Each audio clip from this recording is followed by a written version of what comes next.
الرحمان صاحب سے گزارش کروں گا کہ تشریف لائیں اور ہمیں علم فیضان سے مستفید فرمائیں. احباب سے گزارش ہو قریب قریب ہوگا تشریف رکھیں, بالکل قریب قریب ہو جائے گا.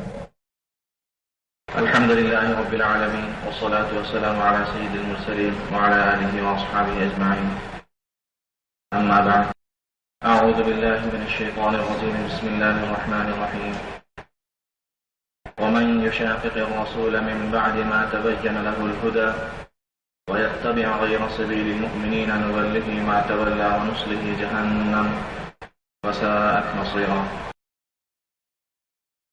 صدق الله العظيم. بزرگ حضرات سے معذرت کے ساتھ میں نوجوان ساتھیوں سے مخاطب ہوں اور بزرگوں کی موجودگی میں کرسی پر بیٹھنا یہ بے ادبی ہے, لیکن اعلیٰ شکنی میں اس بنیاد پر بیٹھ گیا. معذرت چاہتا ہوں. مولانا عبدالجبار صاحب کی زبانی توحید کی بات آپ حضرات تفصیل سے سن رہے تھے. توحید کے بعد جو بنیادی عقیدہ ہے وہ رسالت والا عقیدہ ہے, اور رسالت کا تعلق نبی رحمت صلی اللہ علیہ وسلم کی ذات و برکت سے ہے, اور آپ صلی اللہ علیہ وسلم کے ذات و صفات اور آپ کے افعال و آثار کا تعارف ملنے کے لیے, عرفان ملنے کے لیے آپ صلی اللہ علیہ وسلم ہی کی اسوہ حسنہ کے کچھ گوشے آپ حضرات کے سامنے مختلف انداز سے رکھے جاتے ہیں. تو اسی